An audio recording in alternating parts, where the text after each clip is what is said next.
In the world of The Blacklist, a popular NBC drama, there's a central theme revolving around a list of high-profile criminals known as Blacklisters. Nothing more to say. Please don't go. When love like that. These individuals are sought after by the FBI, either because of their notorious deeds or because their existence is unknown to the authorities. The show's main character, Raymond Reddington, a seasoned criminal, strikes a deal with the FBI. He agrees to hand over these blacklisters one by one, and in return, he seeks his own freedom. Before we dive into the more details, subscribe to the CineWizard and hit the bell icon to stay up to date on the latest news and reviews. Give it to her. This is for our defense only. The motivations behind Reddington's actions raise questions, as the FBI discovers that he's not just helping them out of goodwill. He uses his opportunity to strengthen his own criminal empire. Despite the questionable motives, the allure of capturing some of the most infamous and dangerous criminals proves too tempting for the FBI to resist. Now, who exactly are these blacklisters? They are individuals who engage in heinous activities, often possessing unique skills that make them highly valued in the criminal underworld. Among the well-known blacklisters are characters like Tom Keene, Demby Zuma, Catherine Nemec, also known as Mr. Kaplan, and Katerina Rostova. Throughout the show, numerous other blacklisters have been unveiled, each leaving a lasting impression. Let's dive into the stories of some of the most memorable ones. What's that? Robert Wesco. Meet Robert Wesco, a really unforgettable guy in the Blacklist. Why? Well, he was like a teacher to Raymond, but he did something really sneaky. He tricked Raymond, took $200 million from a money pool, and then pretended he was dead. Imagine that. He ran away and hid for 10 whole years. But the sneaky part, before disappearing, he played a dirty trick on Red. He told Red he was investing money in a ranch, but guess what? It was actually a place where people go for not so nice things. Red, though, didn't let it slide. He waited, bided his time, and finally got back at Wesco. Red showed everyone that he was the better crook in the end. Because he's Raymond Reddington. Every story must reach an end.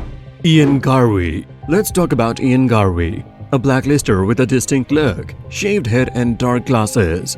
Looks can be deceiving because he pretended to be a good guy while secretly working with a Nash syndicate drug cartel. He held a high position as a U.S. Marshal, and on top of that, he played the role of a father to Red's daughter, Jennifer. But here's where it gets intense. Garvey was not only a danger because of his high position, but also because he knew a big secret about some bones. These bones were a major deal for Raymond. Plus, he was the one behind the unfortunate death of Tom Keene. The tension was high with Garvey being a huge threat to Red. In the end, though the tables turned, the Garvey met his match. He was eventually taken care of, bringing relief to Raymond and closing a chapter of intense conflict. I'm not a threat to anybody. Except to yourself. I don't know what he's done to you or what's in the duffel bag. Constantine Rostov. Meet Constantine Rostov, also called Alexander Kirk. He used to be a spy for the KGB, the Russian Secret Service. Now he believed that Elizabeth was his real daughter. He was married to her mom Katerina and came searching for Elizabeth. Why? He had a special illness that needed rare blood transfusions, and he thought Elizabeth could help. Rostov had a lot of money and friends in high places, but he was just as clueless about the past as Liz was. When things got tricky, Red decided to let him go, and we don't really know what happened to him after that.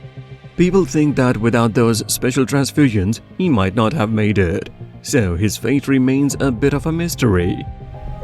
Holding the gun in your mouth? I should have pulled the trigger. Sharon Falon. Let's talk about Sharon, a smart and tricky character. She's a psychiatrist, which means she helps families who have been hurt by serial killers. Sounds like a good thing. Well, here's the twist. She's not as good as she seems. Instead of just counseling, she uses her smarts in psychiatry and crime stuff to find killers who escaped punishment. But here's the tricky part. She doesn't do the killing herself. What she does is kinda sneaky. She gets not-so-good federal agents to do the dirty work. They kill the bad guys in the same way they hurt their victims. It's like she's taking justice into her own hands, but not directly. That's Sharon for you, clever and doing things in a really tricky way. Some kids run from their father's sins. She embraces them. Bogdan Ivanovich Krylov. Meet Bogdan, a medical doctor with a super special skill. He can mess with people's minds by making them believe things that never happened or even wipe out their memories completely. Imagine that. His talent was like gold on the secret market, especially for deleting memories of folks who witnessed crimes. Things got personal when Krylov used his tricky skills to erase Liz's memory about the night of a big fire when her dad passed away. In a later season, Red needed Krylov's help to find someone named Ilya Koslov. Here's the twist. Krylov's own memory got erased before he went back to prison.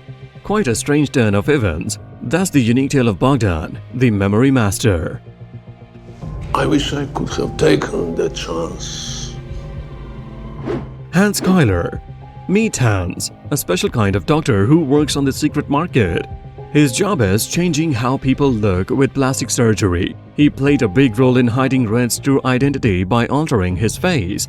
In fact, Hans is one of the very few who knew who Red really was.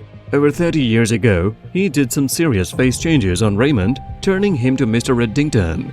The funny part is, we still don't know who Red really is. Hans won't spill the beans because, well, he did not stay very long. Sadly, an international assassin named Bastian took care of that. So the mystery of Red's true identity lives on.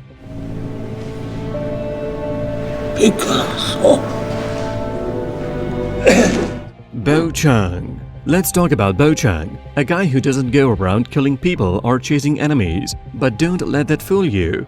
Because he's super dangerous in a different way. He's like a computer wizard, known for the troll farmer, and he can create chaos without leaving his computer. Bo Chang is an expert on the internet, and he's a pro at information, cyber, and psychological warfare. What does that mean? He can use the internet to make things look real, like creating fake accounts and changing photos. He spreads fake news that looks so real that it can cause big problems. For example, he once made people think there was an Ebola scare in Atlanta to help a drug company's stock go up. He even covered up an odd theft in Paris by making up a fake terrorist attack. It's like he's a specialist in making fake stories that can fool a lot of people and have a big impact. Quite a unique and tricky talent. You're crazy, old man. You have no idea. Raleigh Sinclair 3. Meet Raleigh Sinclair 3, a really interesting character on the Blacklist.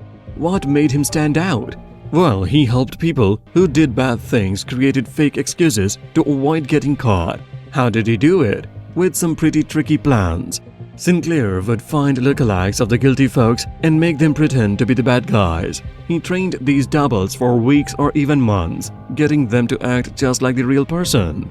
When it was time for the crime, the doubles would go around pretending to be the guilty ones, while the real person secretly did the bad stuff. After everything was done, Sinclair would have the doubles killed, making it look like the guilty ones were innocent all along. It's like he helped people do crime perfectly without getting caught. Should I know who you are? I know who you are. You're obsessive-compulsive. Asa Hightower. Let's talk about Asa Hightower, also known as the apothecary. He was like a super smart scientist who knew how to make poisons.